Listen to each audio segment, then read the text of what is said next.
देखिए देखिए बेटा, लास्ट क्लास में हमने क्या करा, रदरफोर्ड के मॉडल को कंप्लीट करा। इधर देखिए सब लोग, लास्ट क्लास में हमने रदरफोर्ड्स मॉडल कंप्लीट कर लिया था। और रदरफोर्ड के मॉडल में एक ड्रॉबैक हमने देखी, और वो ड्रॉबैक ये थी कि रदरफोर्ड जो था वो इलेक्ट्रॉन की मूवमेंट को, जो कि वो कह रहा है कि एक सर्कुलर पाथ में मोशन कर रहा है और वो मोशन करता रह रहा है, ये बात को मैक्सवेल ने चैलेंज किया कि भाई अगर वो घूम रहा है और ये कोई चार्ज पार्टिकल है तो इसका मतलब उसकी एनर्जी में क्या होना चाहिए, लॉस। क्या होना चाहिए उसकी एनर्जी, लॉस। और अगर उसकी एनर्जी में लॉस हो रहा है तो मान के चलिए वो कभी ना कभी न्यूक्लियस में आके कोलैप्स होगा, और न्यूक्लियस में कोलैप्स होगा तो एटम की स्टेबिलिटी खत्म हो जाएगी। एक और नया टॉपिक मैंने आपको लास्ट में एक लाइन लिखाई थी कि वो स्पेक्ट्रम को समझा नहीं पाया, कंटिन्यूअस स्पेक्ट्रम को बोला उसने, जबकि एक्चुअली होता था लीनियर स्पेक्ट्रम। ये बात हम लोग जब बोर को पढ़ लेंगे तब समझ में आएगी, क्योंकि बोर ही स्पेक्ट्रम के बारे में आगे जाके बात कर रहा है। अभी एक बार के लिए अगर इतना नहीं भी सोचे तो हम इतना सोचें कि वो सर्कुलर पाथ जो है उसको वो कैसे एक्सप्लेन करेगा। अब इसके लिए आती है मैक्सवेल की थ्योरी। उससे पहले एनसीईआरटी की बुक में कुछ टॉपिक दे रखे हैं जो आपको बहुत अच्छे से आते हैं, फिर भी मैं आपको उसे पढ़ा रहा हूँ। टॉपिक के नाम है आइसोटॉप्स, आइसोबार्स, आइसो इलेक्ट्रॉनिक। ये हालांकि हम सब कर चुके हैं, सब कुछ हम पढ़ चुके हैं, बस एक फॉर्मेलिटी के तौर पे हम एक बार के लिए वापस करवा रहे हैं कि फटाफट एक बार रिवीजन हो जाए, प्रॉपर आप लोगों को उसका इन्फॉर्मेशन मिल जाए। ठीक है, तो आज आप अपनी हेडिंग लगाएंगे बेटा आइसोटॉप्स। क्या लगाएंगे, आइसोटॉप। देखो मैं एग्जैक्ट हूबहू डेफिनेशंस नहीं बोल के इनके की पॉइंट्स लिख देता हूँ। की पॉइंट्स क्या क्या होते हैं, आइसोटॉप्स क्या होते हैं। These are the atoms of same element having similar atomic number but different atomic masses. Atoms of same element, यहां पर थोड़ा ध्यान देना, एलिमेंट सेम है तो उसका एटॉमिक नंबर भी क्या होगा बेटा, सेम होगा, लेकिन उनके एटॉमिक मासेस क्या होंगे, अलग अलग होंगे। उन्हें हम क्या देते हैं, आइसोटॉप्स देते हैं। ठीक कहते हैं। अब इसका मतलब इसमें मैं शॉर्ट में क्या लिख सकता हूं, एटॉमिक नंबर क्या है, सेम, एटॉमिक मास क्या है, डिफरेंट। क्या यही है इसका मेन की पॉइंट। लेकिन जरा बताओ, कोई ये कह दे कि isotopes have different number of neutrons, क्या ये का बात गलत है क्या, सही बात है। एटॉमिक मास डिफर हुआ है, इसका मतलब क्या होगा, एटॉमिक मास डिफर कब होता है भाई, देखो एटॉमिक नंबर सेम होने का मतलब क्या हुआ, नंबर ऑफ प्रोटॉन्स क्या है, समझे, देखो अंदर की बात है। और अगर एटॉमिक मास डिफरेंट है, इसका मतलब ये हुआ कि नंबर ऑफ न्यूट्रॉन जो है वो क्या हो रहा है, मेनली डिफरेंट। तो कल को अगर आपको आइसोटॉप के लिए ये स्टेटमेंट लिखा हुआ मिल जाए, isotopes have similar number of protons but different number of neutrons, क्या ये सही है, बिल्कुल सही है। अब एक और बात याद रखनी है, क्योंकि इनके नंबर ऑफ न्यूट्रॉन बदल गए, क्योंकि इनका मास बदल गया, तो बेटा इनकी फिजिकल प्रॉपर्टीज भी बदल जाती है। तो हम लिखेंगे isotopes have different physical properties, different physical properties. दोनों इसमें कोई दिक्कत किसी को, यहां तक मेरे ख्याल से कोई समस्या नहीं आनी चाहिए। ठीक है, नंबर ऑफ प्रोटॉन सेम है, एटॉमिक नंबर सेम है। अच्छा, नंबर ऑफ प्रोटॉन सेम है, सुनना बात को बहुत ध्यान से, बहुत सारी बातें पढ़ रहे हैं। हमने कहा एटम्स ऑफ सेम एलिमेंट, देखो शब्दों में जाना, वर्ड्स में जाना, एटम्स। क्या मैंने यहाँ आयंस लिखा, इसका मतलब कभी आपको कोई आइसोटॉप आयंस नजर आ सकता है, नहीं आ सकता। आयन कभी नजर, इसका मतलब अगर वो आयन नहीं हो सकता, वो एटम्स ही रहेगा, और नंबर ऑफ प्रोटॉन सेम है तो क्या मैं नंबर ऑफ इलेक्ट्रॉन सेम बोल सकता हूं? बहुत ये कंपटीशन के पॉइंट ऑफ व्यू से बातें बता रहे हैं। अगर ये मैं तुम लोगों को सिर्फ 11th की क्लास ले रहा होता तो मैं सिर्फ ये लिखा के एक दो एग्जांपल देके छोड़ दिया होता, क्योंकि हम किसी चीज को किसी टॉपिक को हल्के में ले लेते हैं, आइसोटॉप में क्या पढ़ना। लेकिन वो ऐसी बात घुमा के पूछ लेता है कि हम खुद सोचने में मजबूर हो जाते हैं कि यार क्या पता ये गलत तो नहीं बोल दिया मैंने। अगर नंबर ऑफ इलेक्ट्रॉन सेम होगा कि नहीं होगा अगर प्रोटॉन सेम है तो? सर इलेक्ट्रॉन कब बदलते हैं? जब वो आयोनाइज होता है, चाहे वो कैटायन बने चाहे वो एनायन बने। अगर वो कैटायन बन रहा है या एनायन बन रहा है तो उसके पास टोटल नंबर ऑफ इलेक्ट्रॉन्स बदलेंगे, बिल्कुल बदलेंगे। तो क्या यहाँ पर कैटायन या एनायन है? नहीं, तो इसका मतलब यहाँ पर नंबर ऑफ इलेक्ट्रॉन नहीं बदलेंगे। अच्छा, नंबर ऑफ इलेक्ट्रॉन नहीं बदलेंगे तो मैं क्या लिख सकता हूँ कि इनका इलेक्ट्रॉनिक कॉन्फ़िगरेशन सेम होगा। सही गलत? इनका electronic configuration. Sir electronic configuration क्या होता है? अगर हम बात करें इलेक्ट्रॉनिक कॉन्फ़िगरेशन की, वैसे तो इस चैप्टर के एंड में आएगा, लेकिन बहुत सिंपल भाषा में बोलूं तो किसी एटम में टोटल नंबर ऑफ जितने भी इलेक्ट्रॉन्स होते हैं उनका एक सिस्टमैटिक अरेंजमेंट कहलाता है इलेक्ट्रॉनिक कॉन्फ़िगरेशन। भाई मान लीजिए कि मेरे सोडियम के एटम में 11 इलेक्ट्रॉन्स है, तो वो 11 इलेक्ट्रॉन्स सोडियम एटम में कैसे मैनेज्ड है, कैसे प्रेजेंट है, ये क्या कहलाता है? उनका इलेक्ट्रॉनिक कॉन्फ़िगरेशन। बात समझ में आई? जैसे हम लोगों ने अपने 9th 10th क्लास में वो 2 8 1 ऐसे पढ़ा था ना, ये तो था बड़ा सिंपल सी चीज KLMN। अभी इसको हम आगे जाके 1s2 2s2 2p6 3s2 3p6 ऐसे पढ़ेंगे। ये सब क्या होता है हम समझ लेंगे। चलिए, तो क्या मैं ये लिख सकता हूँ कि नंबर ऑफ इलेक्ट्रॉन सेम है तो इसका मतलब इलेक्ट्रॉनिक कॉन्फ़िगरेशन भी सेम होगा। इलेक्ट्रॉनिक कॉन्फ़िगरेशन भी क्या होगा? सेम होगा। एक और बात याद कीजिए, 2 दिन पुराना एक सवाल पढ़ाया था नीट का, याद करो, न्यूक्लियन वाला वो सवाल था। उसमें मैंने आपको एक बात बताई थी कि केमिकल प्रॉपर्टी हमेशा कौन डिसाइड करता है? इलेक्ट्रॉन। याद आ रहा है सबको? केमिकल प्रॉपर्टी डिसाइड कौन करते हैं? इलेक्ट्रॉन। तो अगर इलेक्ट्रॉन नहीं बदले तो क्या केमिकल प्रॉपर्टी बदलेगी? नहीं बदलेगी। इलेक्ट्रॉनिक कॉन्फ़िगरेशन भी सेम, तो इसका मतलब केमिकल प्रॉपर्टी भी सेम। देखो छोटी छोटी बातें हैं लेकिन बड़े काम की बातें हैं। केमिकल प्रॉपर्टीज भी सेम, तो क्या मैं एक स्टेटमेंट बोल सकता हूं isotopes have similar physical property, sorry similar chemical property but different physical properties. ये कई किताबों में ऐसे डायरेक्ट नहीं लिखा जाता है 11th के अंदर। ये स्टेटमेंट हमारे एग्जाम्स में आते हैं, वो भी नीट IIT लेवल में, छोटे छोटे स्टेटमेंट जिन्हें हम शायद इग्नोर कर जाते हैं।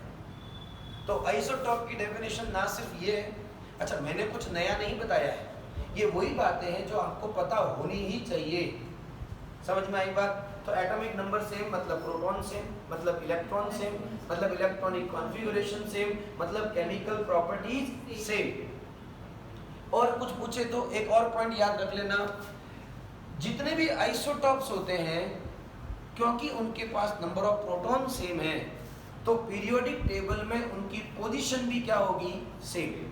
तो आपको कोई पूछे तो एक और चीज क्या लिखेंगे? ये तो हो गया केमिकल प्रॉपर्टीज सेम, और उसके बाद में एक और लिखेंगे position of isotopes in periodic table is same. सही है? हम कह सकते हैं, देखो ये तो हो गई सिमिलैरिटी, और ये वाला एक छोटी सी बात यहाँ पे आ गई डिसिमिलैरिटी। तो डिसिमिलैरिटी के कितने पॉइंट बने? 2। कौन से? Atomic mass different, number of neutron different, और आइसोटॉप और फिजिकल प्रॉपर्टीज डिफरेंट। डिफरेंस कितनी चीजों के होंगे? 3 के। सिमिलैरिटी कितने हैं? बहुत सारी। Atomic number same, number of proton same, number of electron same, electronic configuration same, chemical properties same, periodic table में पोजीशन भी। अब ये statement is which of the statement is incorrect regarding isotope, और आपको 4 बना के दे दे, या आपको 4 स्टेटमेंट दे दे और उसमें से ABCD कर दे कि 1 2 3 ओनली 1 एंड 2 है ना, 1 एंड 3 ओनली 3, ऐसा करके दे दे। बताइए अच्छा सवाल बनेगा कि नहीं बनेगा? बनेगा। एग्जाम्पल दुनिया में भरे पड़े हैं, 2-4 एग्जाम्पल याद रख लेना, ज्यादा दिमाग रखने की जरूरत नहीं है, ठीक है, बहुत सारे होते हैं, ठीक है ना। सबसे पहले हम लोगों को क्या कहना है? Isotopes of hydrogen. हाइड्रोजन के आइसोटॉप्स की बात करेंगे तो 3 आइसोटॉप्स होते हैं, प्रोटियम, ड्यूटेरियम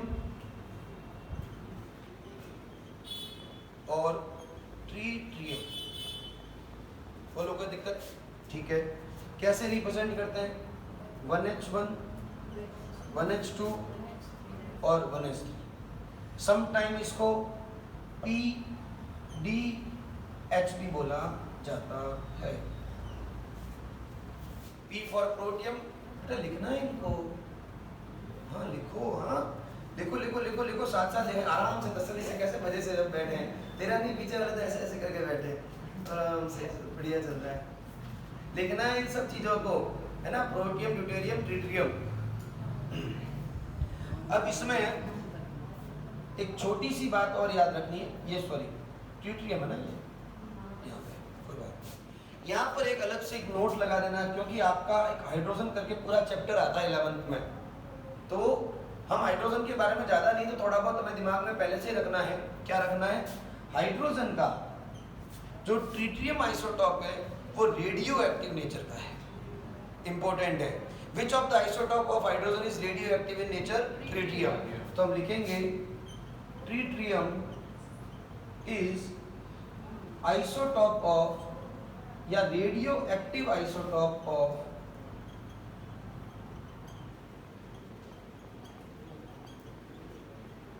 हाइड्रोजन। ठीक है, एक बात। दूसरी बात, deuterium is also called heavy hydrogen.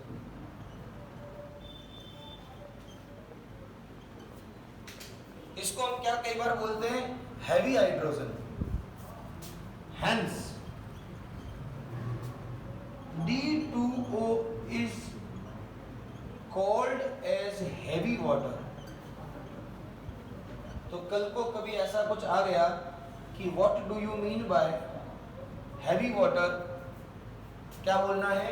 D2O, deuterium के ऑक्साइड को हम क्या बोलेंगे? हेवी वाटर बोलेंगे। ये ध्यान में रखना है। बोलो कोई दिक्कत? कर सकते हो ना?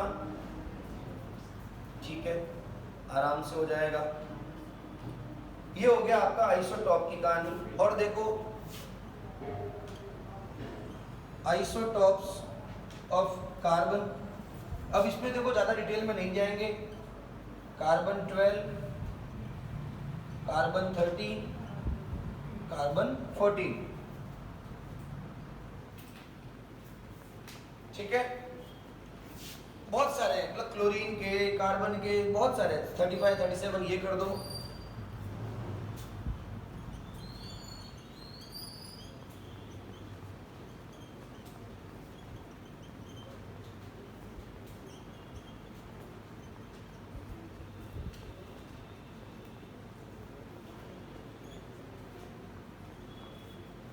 ये लीजिए, ये भी क्या है? इसके आइसोटॉप्स है। बहुत सारे आपको नाम मिल जाएंगे, नाइट्रोजन के मिल जाएंगे 17, नाइट्रोजन 14, नाइट्रोजन 15 होते हैं, अलग अलग तरह के मिल जाते हैं। हमें ज़्यादा दिमाग लगाने की जरूरत नहीं है। अगर एग्जाम में क्वेश्चन आएगा तो आइसोटॉप दे के आएगा, तो इसमें आप लोगों को आइसोटॉप याद रखने की जरूरत नहीं है, किसके कितने आइसोटॉप्स होते हैं, कौन कौन से होते हैं, वो सिंबलाइज करके आएगा। ठीक है, आइसोटॉप की कहानी खत्म। अब देखिए आइसोबार्स, नेक्स्ट हेडिंग लगाइए आइसोबार्स, ये है ना,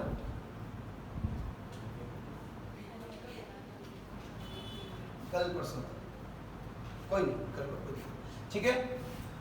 नेक्स्ट हेडिंग देखिए आइसोबार्स, लिख दिया बेटा ये सारा? हाँ कोई नहीं, ग्रुप में डाल देना है, ये वाला मुझे भेज देना, अगर ये नहीं लिखे तो ग्रुप में डाल देंगे। चले आगे, चलिए बाकी कर देना बाद में, कोई नहीं है ना, मैं ग्रुप में डाल दूंगा इसके फोटोज।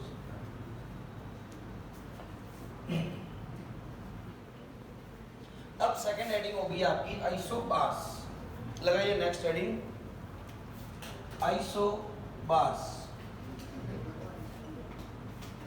अब देखिए यहां पे atoms of different elements having different atomic number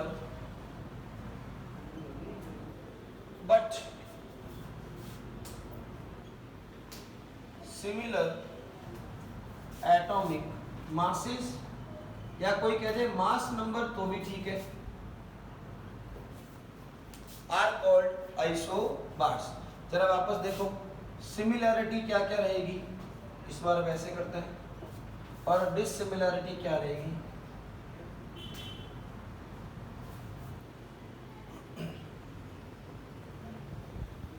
बताइए सिमिलैरिटी क्या क्या रहेगी?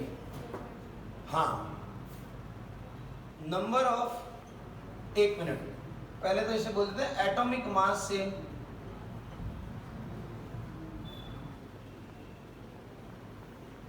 ठीक है। एटॉमिक मास सेम का मतलब आप इसी को कह सकते हो मास नंबर सेम। अब एक नई बात जो याद रखनी है, मास किससे बना होता है? प्रोटॉन और न्यूट्रॉन से। और अगर प्रोटॉन और न्यूट्रॉन सेम है, प्रोटॉन सेम नहीं है, न्यूट्रॉन सेम नहीं है, प्रोटॉन और न्यूट्रॉन का सम सेम है, तो क्या मैं लिख सकता हूं नंबर ऑफ न्यूक्लियॉन सेम है? Because we know nucleon is equal to number of proton and neutron. Proton same नहीं है, डिफरेंट एलिमेंट, प्रोटॉन सेम ना ही प्रॉपरली न्यूट्रॉन भी सेम नहीं है, न्यूट्रॉन सेम नहीं होंगे, पर उन दोनों का सम सेम होगा। Am I right? हो जाएगा यार। चलिए इसमें इतना ही है। अब डिससिमिलैरिटी में देखो सबसे पहले क्या डिफरेंट है? एटॉमिक नंबर डिफरेंट है, नंबर डिफरेंट है। अच्छा एटॉमिक नंबर डिफरेंट है तो क्या डिफरेंट होगा? प्रोटॉन डिफरेंट होगा। और क्या डिफरेंट होंगे इनके? इलेक्ट्रॉन डिफरेंट होंगे।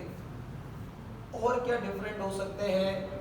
न्यूट्रॉन भी डिफरेंट होंगे, बिल्कुल होंगे। न्यूट्रॉन डिफरेंट होंगे, 101% होने ही होंगे, मान के चलिए।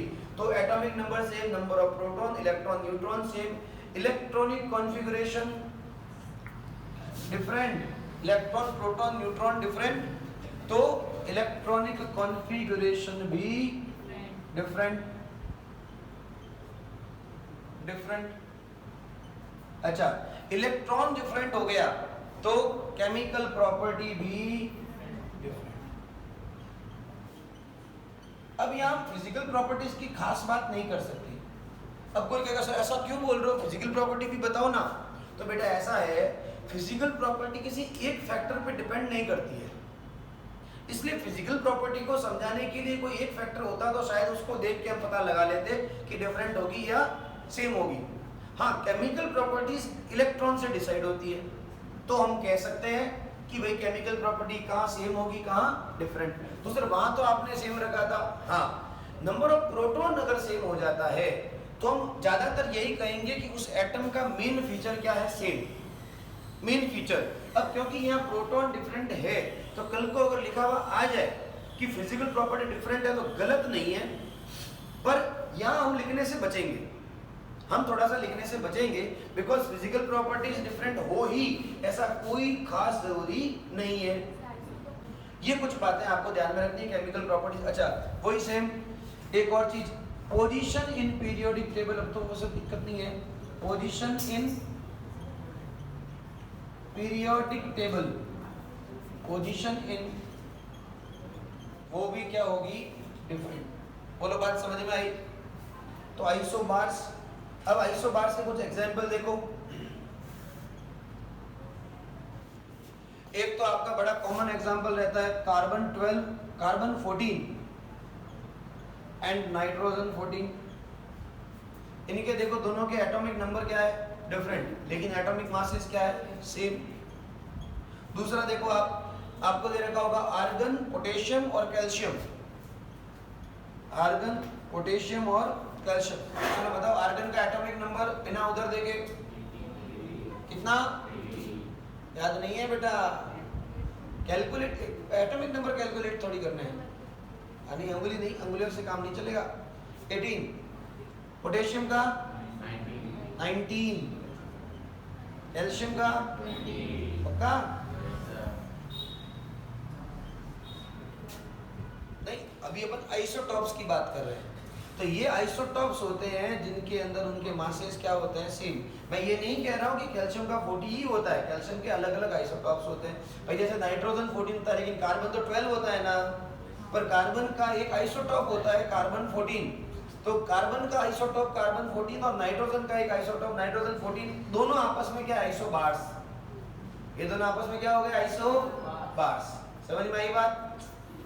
एक और एग्जांपल देख लो आप, ये देखो आप, टेल्यूरियम, जिनॉन और बेरियम, टेल्यूरियम, जिनॉन और बेरियम, एटॉमिक नंबर हो गए 52, 54, 56, 52, 54, 56 एंड इनका एटॉमिक मास 130, 130, 130 रहेगा। बस देखो ये सब है ना, एज एन एग्जांपल एक आध याद होना चाहिए, बाकी एग्जाम में तुम्हें नहीं पूछेंगे right the names of isotopes of this, नहीं कर सकते आप यार। ज्यादा से ज्यादा हमको एक हाइड्रोजन के आइसोटॉप्स पता होने चाहिए, वो भी इसलिए क्योंकि आपकी बुक में हाइड्रोजन का पूरा चैप्टर दे रखा है और उसकी पूरी डिटेल। भाई नीट का एग्जाम देने जाओगे तो हाइड्रोजन सब पढ़ के जाओगे, लेकिन आप कार्बन के आइसोटॉप, नाइट्रोजन के और दुनिया में जितने एलिमेंट है सबके आइसोटॉप्स, आइसोबार थोड़ी पढ़ के जा सकते हो। तो जो पूछेंगे वही जो आता है या जो आ सकता है, ऐसा नहीं है कि कुछ भी उठा के तुम्हें पूछ लिया जाएगा।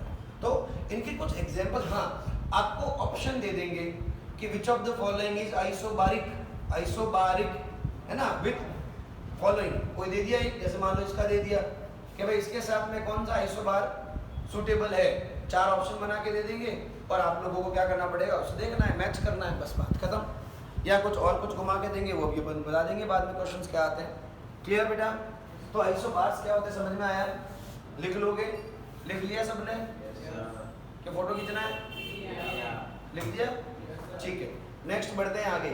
अब आप नेक्स्ट लगाओ हेडिंग आइसोटोन्स। नेक्स्ट हेडिंग लगाइए बेटा आइसोटोन्स।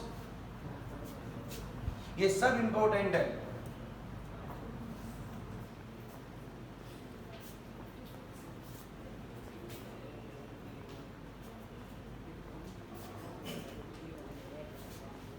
थर्ड हेडिंग है बेटा आपकी आइसोटोन्स। देखो नाम में ही कुछ छुपा हुआ है, टोन्स में एन आ गया मतलब न्यूट्रॉन की बात कर रहा है। आइसो बार को समझो बार, बार को समझो भार। आइसोटॉप तो अब आप बचपन से पढ़ते आए, उसका तो मैं कुछ कर नहीं सकता, ठीक है।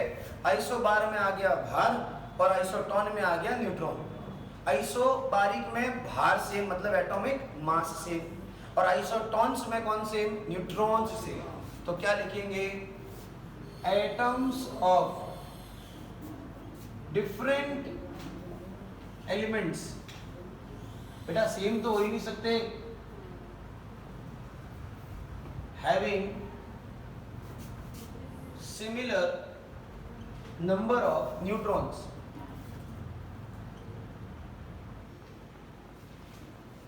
ठीक है, उन्हें क्या बोलता है, आइसोटॉन्स। अब वापस वही सिमिलैरिटी और डिससिमिलैरिटी। सबसे पहले तो सिमिलैरिटी किस चीज की होगी, टोटल नंबर ऑफ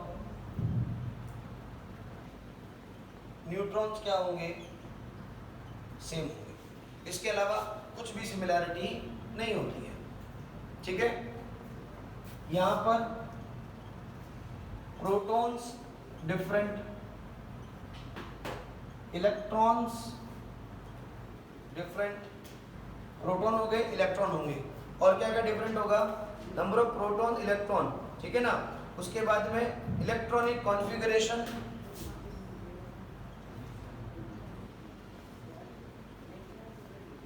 डिफरेंट, वही केमिकल प्रॉपर्टीज डिफरेंट, नहीं मास, हाँ मास डिफरेंट होगा ही वैसे तो, क्योंकि नंबर ऑफ प्रोटॉन डिफरेंट हो गया, चलो एटॉमिक मास डिफरेंट, अच्छा एटॉमिक मास डिफरेंट है तो इसका मतलब नंबर ऑफ न्यूक्लियॉन्स डिफरेंट हो गए बेटा। हाँ, क्योंकि न्यूट्रॉन सेम है, प्रोटॉन सेम थोड़ी है, तो सम डिफरेंट ही आएगा। और पोजीशन इन पीरियोडिक टेबल,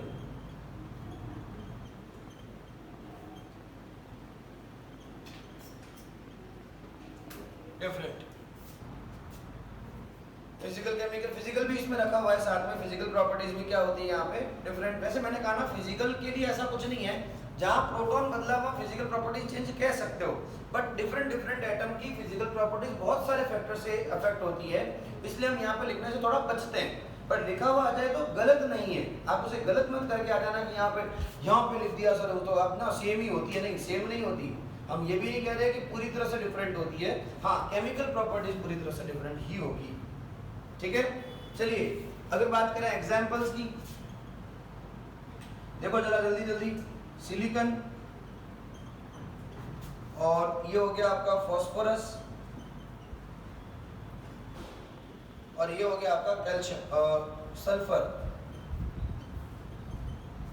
अब देखो वैसे आपको नंबर ऑफ न्यूट्रॉन निकालने हैं, न्यूट्रॉन क्या होगा, neutron is equal to A minus Z, A क्या होता है एटॉमिक मास, जेड क्या होगा एटॉमिक नंबर, 30 में से 14 गए कितने बचे 16, नंबर ऑफ न्यूट्रॉन की बात हो रही है।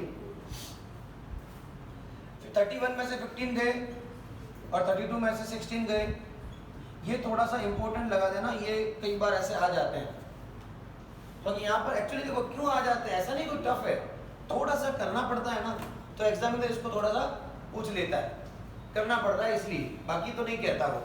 दूसरा एग्जाम्पल देखो, दूसरा आप लगा दीजिए पोटेशियम 39 और इधर आपका आ जाएगा कैल्शियम 40, ठीक है, कर लोगे, इसका न्यूट्रॉन निकाल दोगे। तीसरा हाइड्रोजन 3 हीलियम 4, फोर्थ 13 14,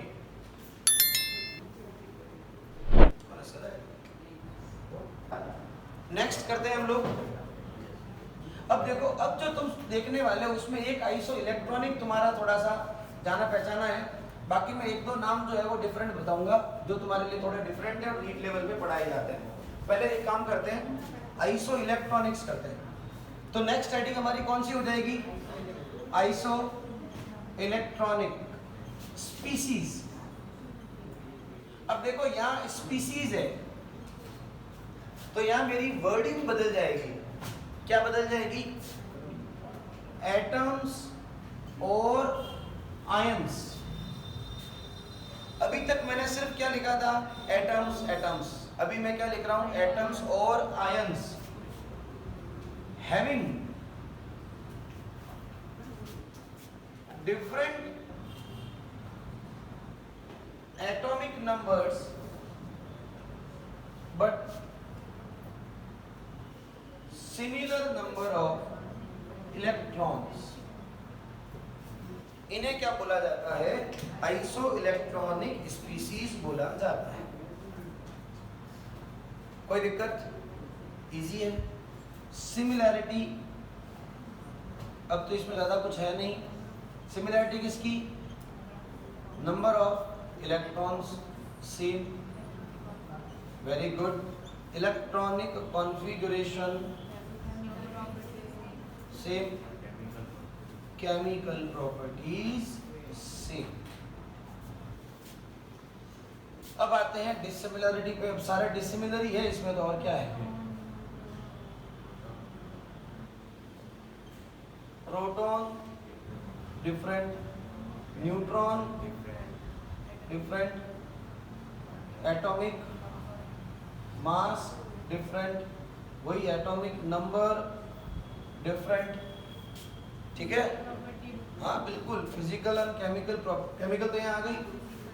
मैंने कहा ना ये कहने से बचो, फिजिकल प्रॉपर्टीज कहने से बचो, क्योंकि लिखने का मतलब हो गया फिर आपने प्रूफ कर दिया हाँ होती है।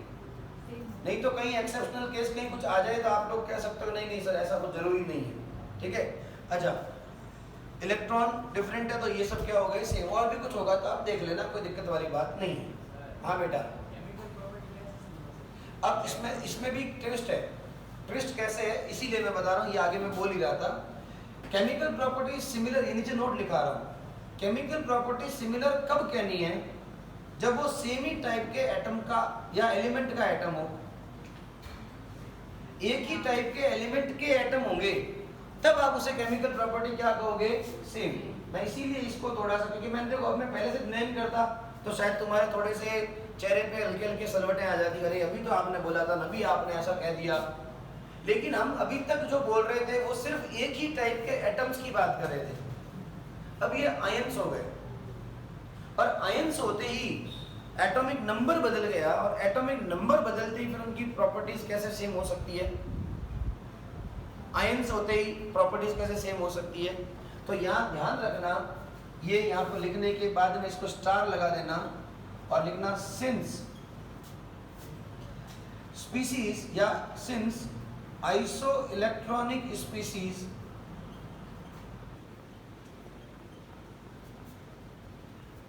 have different atoms and ions, so their chemical properties cannot be same.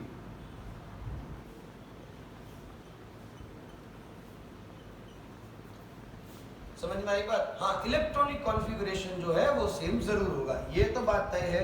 यहाँ पर थोड़ा सा ध्यान रखना। तो इसका मतलब सर इलेक्ट्रॉन सेम होते हैं तब केमिकल प्रॉपर्टी सेम कब होती है? केवल आइसोटॉप के केस में, ओनली किसके केस में? आइसोटॉप के केस में सेम होती है, क्योंकि वहां पर प्रोटॉन भी सेम है और इलेक्ट्रॉन भी सेम है। तो प्रोटॉन सेम होने का मतलब एटॉमिक नंबर क्या हो गया? सेम हो गया।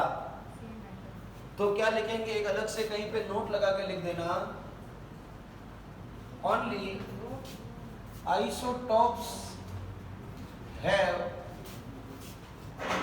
Similar chemical properties because it has same number of proton as well as electrons.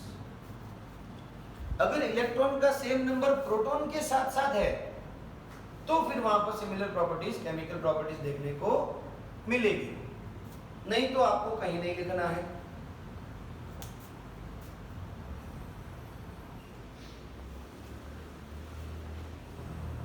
ठीक है? नहीं? चलिए अच्छी बात है, नहीं हो तो ठीक कर देते हैं।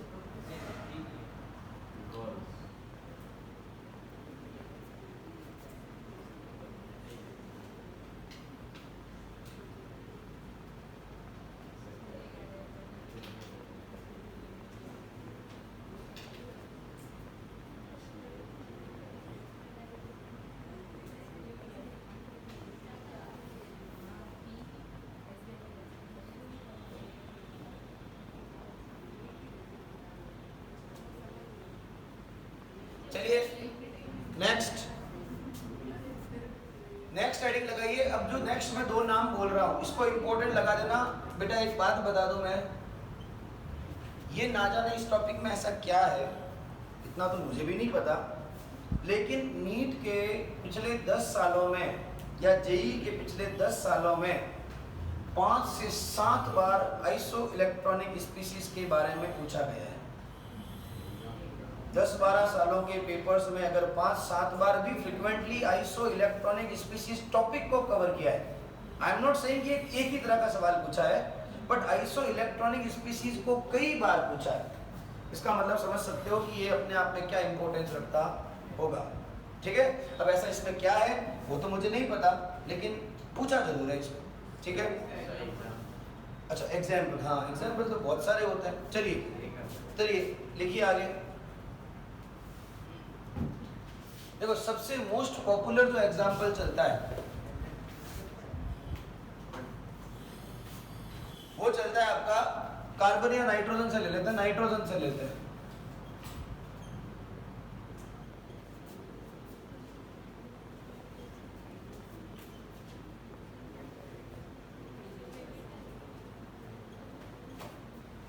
ये इसका सबसे बेस्ट बड़ा एग्जांपल आप समझ सकते हो इसको। आपको देखो कैलकुलेट ही करना पड़ेगा, इसलिए ये पॉपुलर भी है और आता भी है। कैसे? देखो प्रोटॉन्स अगर आप देखें तो सब में भरे पड़े अलग अलग है। कैसे? अब देखो इनका तो अपने को याद है तो आराम से लिख सकते हो आप 7, 8, 9, 10, 11, 12 और 13। लेकिन इलेक्ट्रॉन्स चेक कीजिए। अब आपको इसके लिए इलेक्ट्रॉन याद मतलब कैसे निकालते हैं वो आना चाहिए, अगर नहीं आया तो गड़बड़ है। कैसे निकालते हैं हमने पढ़ा है, और अभी हम लोग एक बार वापस और पढ़ेंगे। जब भी ऊपर नेगेटिव चार्ज होता है तो नंबर ऑफ प्रोटॉन में उतने ही प्लस कर देते हैं, और अगर पॉजिटिव चार्ज होता है तो नंबर ऑफ प्रोटॉन में से उतना घटा देते हैं, माइनस कर देते हैं, है ना। यहाँ मैं लिख सकता हूँ 7 + 3 दैट इज 10, 8 + 2 9 + 1 और ये 10 का 10 ही रहेगा। 11 - 1 10, 12 -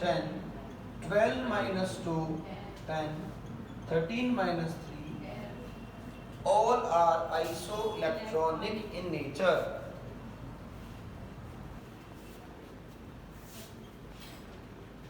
Second question, N2O, CO2 और एक आपको बोल दे मान लो CNO-। जरा बताना देखें इनमें टोटल नंबर ऑफ इलेक्ट्रॉन कितने हैं, बताओ। टोटल नंबर ऑफ इलेक्ट्रॉन बताने हैं। मैं जो जो लिख रहा हूं उनके सबके बताओ मुझे, जल्दी बताओ, टाइम नहीं है ज्यादा। अगर मोल कॉन्सेप्ट करके आए हो तो बेटा मेरे ख्याल से आने चाहिए तुमको।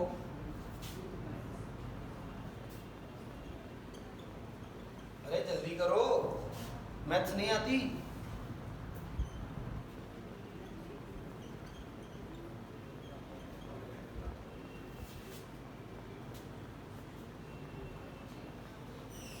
नहीं बता सकते? वेरी गुड, इसमें आएंगे 22। नेक्स्ट नीचे वाले में 14,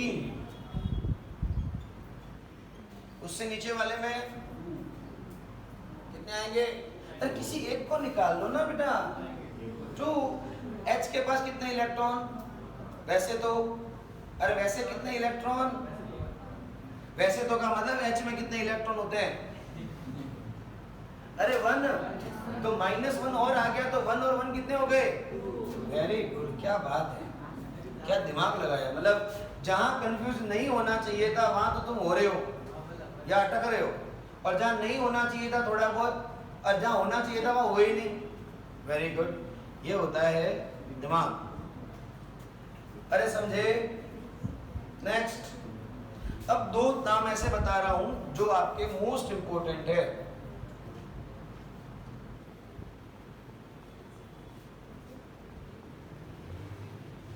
देखिए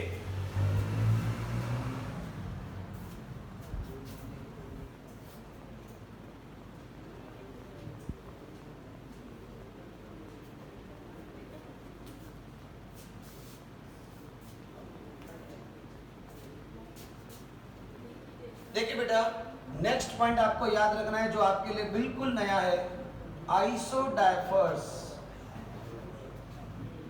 डायपर नहीं है, गंदे बच्चे, मतलब जो नहीं सोचना है वो जरूर सोचेंगे, है ना? वेरी गुड, हाँ बस कोई बात नहीं। आइसोडाइफर्स, अभी आइसोडाइफर्स होते क्या हैं? तो ध्यान रखना, species having similar isotopic number. अब सर ये आइसोटॉपिक नंबर क्या होता है? तो इसको कैलकुलेट करेंगे। Isotopic number is equal to a minus 2z, a minus 2z, atomic mass minus 2 multiplied by atomic number. बस ये दिमाग में रखना है, ठीक है, आइसोडाइफर्स के लिए। अब इसके लिए देखो डिसिमिलर, सिमिलरिटी तो क्या होगी? आइसोटॉपिक नंबर सेम होगा और कुछ सेम नहीं है, और इसमें कुछ और कह भी नहीं सकते। डिसिमिलरिटी क्या होगी? तो देखो dissimilarity, number of proton neutron सब, मतलब atomic number different, mass number different, ठीक है। उसके बाद में इलेक्ट्रॉन प्रोटॉन न्यूट्रॉन तो सारे हो ही गए, फिजिकल केमिकल प्रॉपर्टीज डिफरेंट।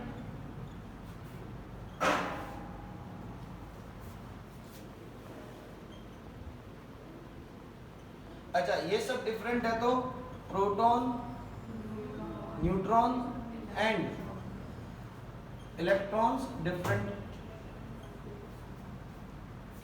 कोई दिक्कत? एग्जाम्पल देखो, ये जरूर आता है अगर, तो दिमाग को खराब करने की कोशिश कर सकता है एग्जामिनर। चलिए एग्जाम्पल देखो आइसोडाइफर्स के, और आप इसे मुझे कैलकुलेट करके भी बताओगे कि है कि नहीं है सेम।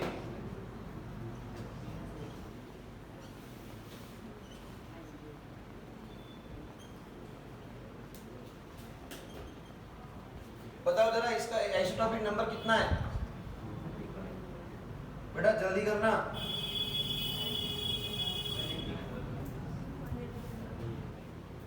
और सेम आ रहा है?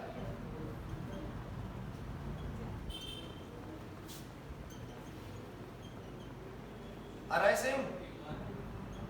कितना आ रहा है?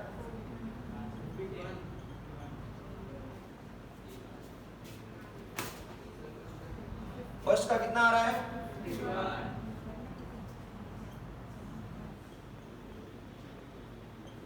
कैसे किया? देखो किसी एक का निकालो, ए क्या होता है? एटॉमिक नंबर नहीं, atomic mass 235, 235 minus 2 multiplied bye 92,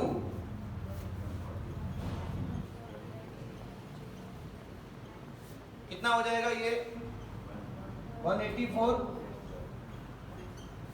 अब 235 में से 184 निकालोगे तो क्या आ जाएगा? 51 आंसर। सेकंड का बताओ, दोनों का सेम आ रहा है? इसका बताओ।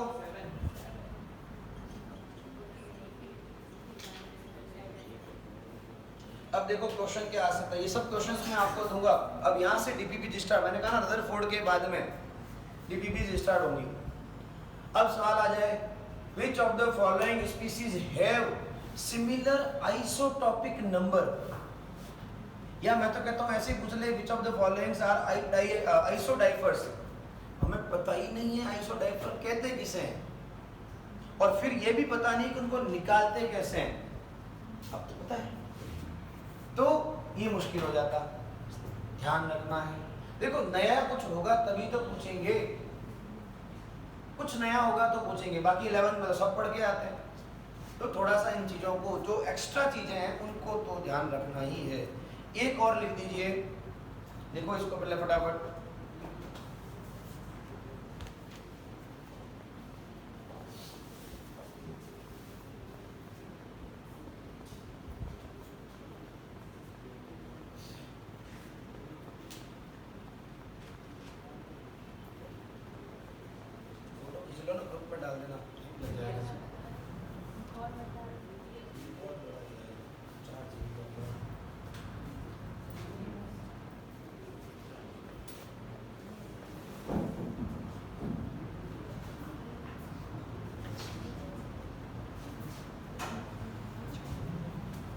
चलिए नेक्स्ट हेडिंग लगाइए आप, आइसोस्टीयर्स।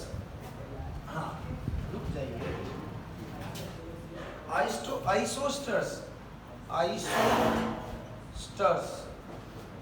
आइसोस्टर्स देखिए क्या क्या सेम होते हैं।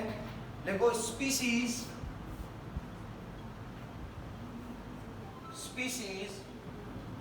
having similar number of atoms,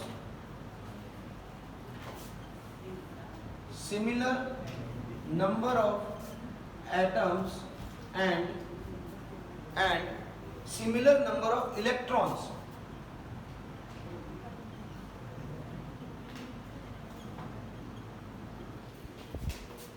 are called isosters। नई बातें हैं तो ध्यान रखना है। यहां पर आप लोग स्टार लगा के लिख सकते हैं, isosters have similar physical and chemical properties। Example जरूर देखें, बहुत ज्यादा इंपॉर्टेंट है।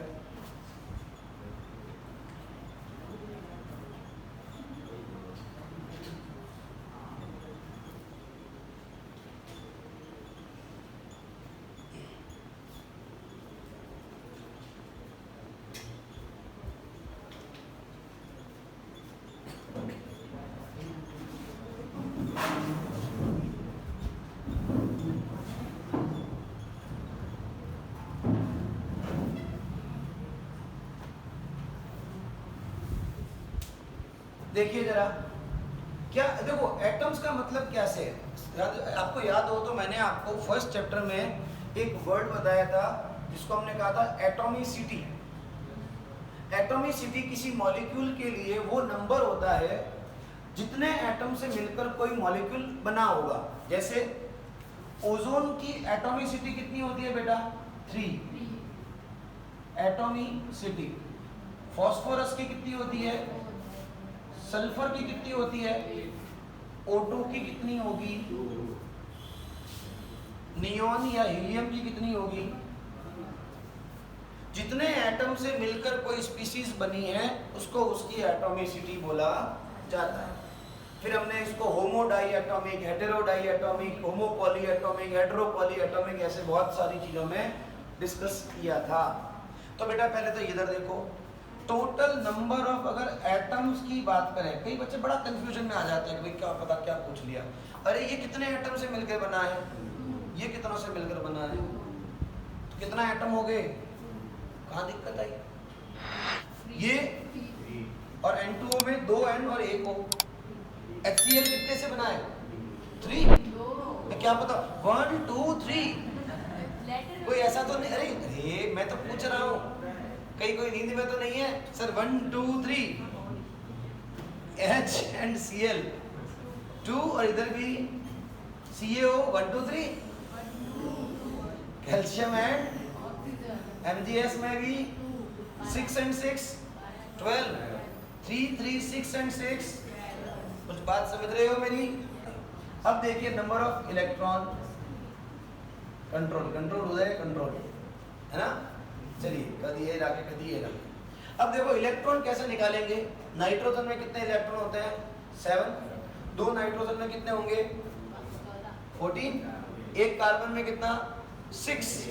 एक ऑक्सीजन में 8 एंड 6 कर लोगे।